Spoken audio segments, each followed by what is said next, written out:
So please explain, given the fact that you believe he contributed to an insurrection, how you can say we should have him back in the Oval Office.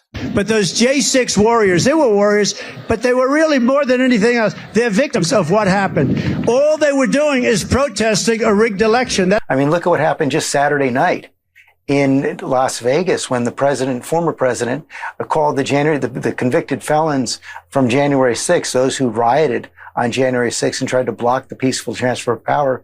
He called them warriors who were somehow set up by the police. He's called them hostages. He's called them patriots. He's promising to pardon them. He's not promising to abide by the results of the next election. So this past threat is very real right now. Today, we're delving into the most recent explosive debate, including ABC's George Stephanopoulos, who ripped into Trump and his enablers over some of their most heinous remarks yet. We will dissect the lies, the hypocrisy, and the clear disregard for democracy. Words were very, very clear on January 11, 2021. You said that President Trump's rhetoric and actions contributed to the insurrection. No other president in American history has contributed to an insurrection. Stephanopoulos is absolutely spot on. On January 6th, Trump behaved in an absolutely unheard of and perilous manner. Not one other president has encouraged a forceful onslaught on our Capitol. If Trump's rhetoric and actions led to the Capitol riot, how on earth can anyone justify putting him back in office? It's like saying, sure, the arsonist set the house on fire, but let's give him the matches again. This isn't about politics. It's about right and wrong. Yet some GOP leaders like GOP Governor Chris Sununu are still bending over backwards to defend him. It is incomprehensible that anyone could back a man who openly undermined our democracy. Trump's rhetoric clearly goes beyond simple danger.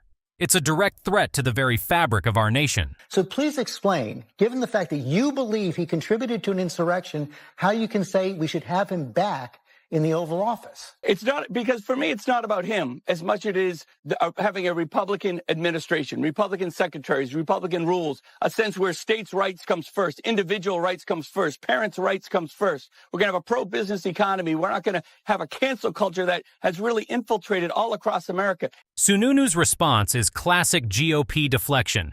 He discusses everything except the main topic at hand, Trump's role in the insurrection. It's as if he's saying, sure, he tried to overthrow the government, but think about the tax cuts. This is a dangerous mindset. Prioritizing party loyalty over the integrity of our democracy is precisely why Trump felt free to act without consequences. The GOP's willingness to overlook insurrection for political gain demonstrates how far they have strayed from their principles. That doesn't make any sense to me, Governor. I'm sorry. You're saying it's not about Trump. You're saying he would be the president. And you've said he's someone who's contributed to an insurrection. Stephanopoulos is right to call out this nonsense. It's about who that Republican is, not only about having a Republican in charge. Trump's actions disqualify him from any kind of leadership, yet his supporters willfully overlook this reality. They are ready to sacrifice the country's well-being for political expediency. It's a dangerous game they're playing, and the American people will bear the consequences. If they will not accept those facts, I don't go on to other issues. I'm not going to go to participate in some kind of a sham where you somehow equate the legitimacy of an election or the peaceful transfer of power with a debate over tax cuts or environmental regulation. If you can't pass that fundamental threshold of saying, yes, the last election was not stolen, two, I will abide by the results of the next election, then I think that's all voters and viewers need to know. Stephanopoulos lays down the law here. Nothing else you say counts if you cannot accept the fundamental truth that the 2020 election was legitimate and promise to honor next election outcomes. This is the essence of our democracy. Anyone who can't or won't uphold it is not fit to hold office. Period. The constant attempts by the GOP to destroy faith in our voting system are shameful and very un-American. Never in all of our history. We've never had a former president, a presidential candidate, who lies about the election that he lost. Yeah. We've never had a former president, a presidential candidate, who refuses to pledge to accept the results of the next election if he lost. Stephanopoulos keeps stressing the point of relevance. Not just any former president. Trump is the only one who is a convicted felon and has been impeached and charged for attempting to reverse an election. His lies regarding the election and rejection of its outcomes directly target our democracy. That the GOP still supports him is astounding. Unprecedented and risky is this degree of denial and illusion. We run the danger of losing the fundamental values that define our country if we let Trump's actions to run unchecked. You know, the peaceful transfer of power is the most fundamental tenet of our democracy. Refusing to accept it, I think, is un-American. I believe it's unconstitutional. Refusing to accept the peaceful transfer of power isn't just un-American. It's a direct threat to the Constitution. Trump's actions are not only disgraceful, but also illegal. GOP leaders defending this behavior, putting their political interests above the stability of the nation, is startling. It's time to make them answerable and demand leaders that uphold the rule of law and the Constitution. And I think it's the job of the media to put that into context.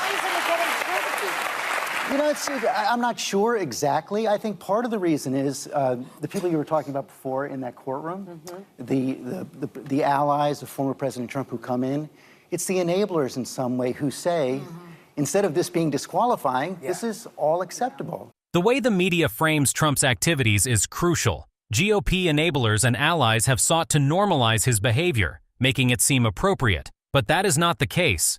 It's disqualifying. Their defense of him exposes a clear contempt of the truth and democratic values. Just as responsible as Trump personally, these enablers support falsehoods and compromise the integrity of our political system. The public and the media have to start making them answerable. You know, this could have been stopped after January 6th. Yes. Trump was impeached. But the Senate said we're not going to convict him because, he can be tried in a court of law. Yeah. And now they turn around and say, it's illegitimate to try him in the court of law. Yeah. The hypocrisy is staggering.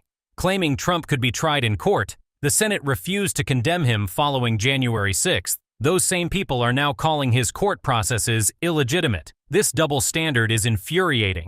To save Trump at all means, they are ready to break the rules and distort the facts. Clearly, their political power takes more importance than the welfare of the nation. Better must be demanded of our leaders. It's one of the few times that Donald Trump did go into the situation where he got this briefing. It turned out that on that day, Deborah Birx, who was his COVID advisor, was not in the Situation Room, though she was at the press conference. Sure and was. the president got in this briefing that said something about disinfectant and bleach. It did not say inject No, it bleach talked into about your how veins. he could end up killing the virus. Trump handled the pandemic in a disaster. Among his perilous false information was his infamous injecting bleach remark. His total lack of leadership and public health concern is demonstrated by his rare attendance of critical briefings and disregard of scientific advice. Real costs from this carelessness included many deaths. It reminds us strongly of the need of having leaders who are informed, conscientious, and committed to the welfare of the country. On that note, we have our own U.S. newscaster special of exposing Trump for you to watch. Make sure to like and subscribe if you love democracy.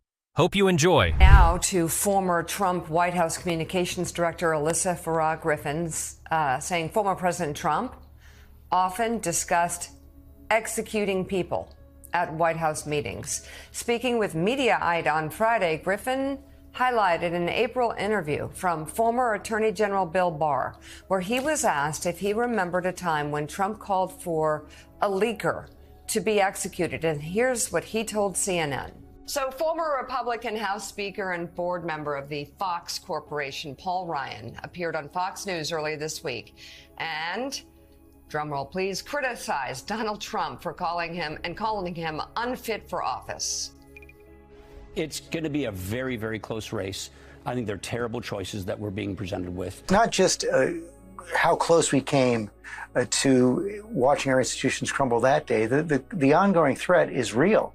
I mean, look at what happened just Saturday night in Las Vegas when the former president, called the convicted felons from January 6th, those who rioted on January 6th and tried to block the peaceful transfer of power. He called them warriors. Alyssa Farah Griffin, who was Trump's communications director, posted yesterday and said that you were present at a moment when Trump suggested executing the person who leaked information that he went to the White House bunker when those George Floyd protests were happening outside the White House. Do you remember that? I remember him being very mad about that. I actually don't remember him saying executing, but I wouldn't dispute it. I mean, it doesn't sound. The president would lose his temper and say things like that. I doubt he would have actually carried it out. And that's just the fate of that's what the primary voters selected. And I regret the fact that that's where we are. All right. Now, I know a lot of these folks who also shared your same concerns about Donald Trump have sort of said, all right, we're rallying around Donald Trump. You had said, though, that would not be the case with you. You had said that he's a populist and an authoritarian narcissist, that character is too important to me, and it's a job that requires the kind of character he just doesn't have. But he would say that on other occasions? You said the president had I think people sometimes took him too literally, and he would say things like similar to that in occasions to blow off steam. But I wouldn't take him literally every time he did it. Oh, you mean like he'll get rid of Roe? That's just blowing off steam? Yeah, that's the way I feel. I agree with that. I don't support Biden either. I think his policies are terrible. I hate the fact that I feel like I had to write in a Republican like I did the last time in 2020. I voted for him in 2016, hoping that there was going to be a different kind of person in office. And I do think character is a really important issue. If you put yourself above the Constitution, as he has done. Who are somehow set up by the police. He's called them hostages. He's called them patriots. He's promising to pardon them. He's not promising to abide by the results of the next election. So this past threat is very real right now. Griffin went further, saying Trump had called for executions multiple times. And Bill Barr kind of danced, said, I don't recall that specific instance, but there were others where he talked about executing people. And I'm like, how you rationalize that is a person fit in sound judgment to be president of the United States. They're reading the tea leaves. They know there's a very real chance he's going to be president again. And there's not a lot of glory or victory in being right, but being on the wrong side of Trump. I think that's ultimately what it comes down to. But what happened? I think that makes you unfit for office. Was it the whole January 6th thing? That's a part of it. I think it's a contribution of factors, but I think it really is just character at the end of the day. And the fact that if you're willing to put yourself above the Constitution, an oath you swear when you take office, in federal office, whether it's president or a member of Congress, you swear an oath to the Constitution. And if you're willing to suborn it to yourself, I think that makes you unfit for office. As you probably know, we want to go back to January 6th. We talk about policing and supporting police officers. I think it's very important to support our Capitol Police that were here and protected the Capitol on January the 6th. I toured the DC jail with, in fact, one other member of this committee in the majority. And when we did that, unfortunately, those prisoners, those insurrectionists were treated like heroes. They were hugged. They were given handshakes by members of the majority, and particularly one member of this committee. Over the weekend, former President Trump was bragging about how well he did on his cognitive test, which was administered by former White House doctor and current Congressman Ronny Jackson. Watch this. I took a cognitive test and I aced it. Doc Ronny Johnson. Does everyone know Ronny Johnson, congressman from Texas? So, Gene, let's get this right. The Attorney General of the United States heard the Commander-in-Chief calling for the execution of staff members. Yeah. And then when he is asked about it, after he's made clear that he is going to endorse for president the man who's calling for the execution of staff members. Yeah, there's even among Donald Trump's critics within the party, within the conservative movement, there's always a yes, but sort of equivocating in some way that Joe Biden is equally bad in his own right. You know, that criticism from Paul Ryan, certainly not the first time he's criticized Donald Trump, was relatively mild. Do you know Ronny Johnson? Because Ronny Jackson is the name of the doctor. Trump bragged about passing one cognitive test while failing another. It's like walking into a glass door after the doctor says you have 20/20 vision. You're like, let's remember the facts. 17 of the 20 that were charged at that jail were charged with assaulting police. 6 of them had already pled guilty, yet they are being called, in some cases, heroes. They are being called hostages by folks in the majority. Because I guess Barr is shocked and stunned by Joe Biden's student debt relief plan. That's where they always run to. Oh, well, if you think January 6th was bad and calling for the execution of staff members are bad, what about Joe Biden's 3-tier plan to relieve students of their debt, which they actually do. They actually, Yes. that's their go-to. You think January 6th was bad. It was substantive. I didn't think he was out there throwing bombs. I think some of the points were pretty obvious to most people who watch politics.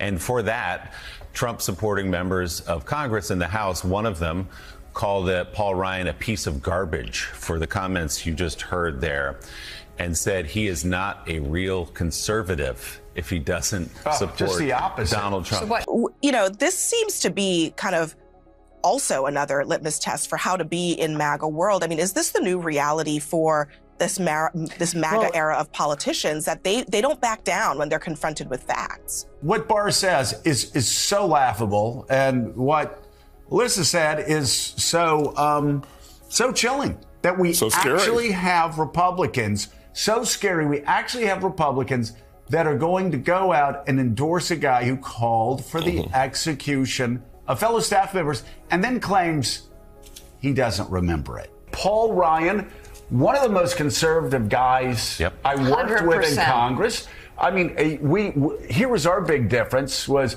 he was a tax cuts, I think, at all costs guy. Perhaps it is, but I think that poses a test for all of us in journalism as well. I've made it a point, if they will not accept those facts, I don't go on to other issues. I'm not going to go to participate in some kind of a sham where you somehow equate the legitimacy of an election. Yeah, I don't specifically remember that, but I won't deny it, right? I wouldn't say that I won't say that he didn't call for execution of staffers, because that's the sort of thing he did, right? That's the sort of thing he said. This is insane. We were both economic conservatives. We were just focused on two different things, but nobody that worked with Paul would ever say he wasn't a conservative. And yet, anybody that saw what Donald Trump while he was president, raising the national debt more over his 4 years than any president in U.S. history. President, listen to this. I read that tomorrow, for the first time in nearly 25 years, Vladimir Putin is making a state visit to North Korea. Putin and Kim Jong-un, also meeting up Voldemort, the Penguin, and Bowser from Super Mario Brothers. Or the peaceful transfer of power with a debate over tax cuts or environmental regulation. If you can't pass that fundamental threshold of saying, yes, the last election was not stolen, two, I will abide by the results of the next election, then I think that's all voters and viewers need to know. I don't think, if you're willing to lie about something as big as that, why should anything else they want to talk about be given any credence? We're talking about the President of the United States talking about how members of his staff should be executed for leaking information that he didn't want leaked, which was not national security information or anything. It's just something that he thinks is embarrassing to him. Absolutely unprecedented and insane. It's a big visit. Right now, Kim Jong-un's deciding whether he should dress like Morpheus from The Matrix or Summer Diane Keaton. In response to Putin get-together with Kim Jong-un, President Biden said this meeting between two dictators should be closely monitored, while Trump was like, FOMO. Yeah, I mean, it's laughable. Amanda Carpenter, people who are actually real conservatives now, because the window has shifted so much under Donald Trump. And as we were talking about in our last hour, that Donald Trump will be up on Capitol Hill today. Now, as we move ever closer to the debate between the incumbent president and his predecessor turned convicted felon and now opponent, the conversation was brought up on CNN by host Abby Phillip as to how things would pan out for the debate, to which ABC host George Stephanopoulos, as he has done several times now, went on the offensive, blasting Trump for his comments at his recent rally in Vegas, calling insurrectionists warriors. As Bill Barr said, oh, well, people are taking him too literally. Well, I'm sorry, but that's like the only way I know how to take people, right? I mean, I can't, when you say I want to execute that person and you're the president of the United States, I have to take you literally. When you stand in front of a rally in Las Vegas and talk about, boats and electrocution and sharks, I have to take you literally. I don't know how to take it otherwise. And he will be followed through the halls by all those members of Congress who want to be seen with him, who want to kiss the ring, who want to take a picture with him for their campaign ads, all of that, who call themselves conservatives, and yet they're just following a man, not really even an ideology, a theory of economics or politics or anything else. Have you ever seen, I mean, in your research and your time in government, anyone run for office really running against the very government that they are supposed to be overseeing? Absolutely unprecedented, Abby. Absolutely unprecedented.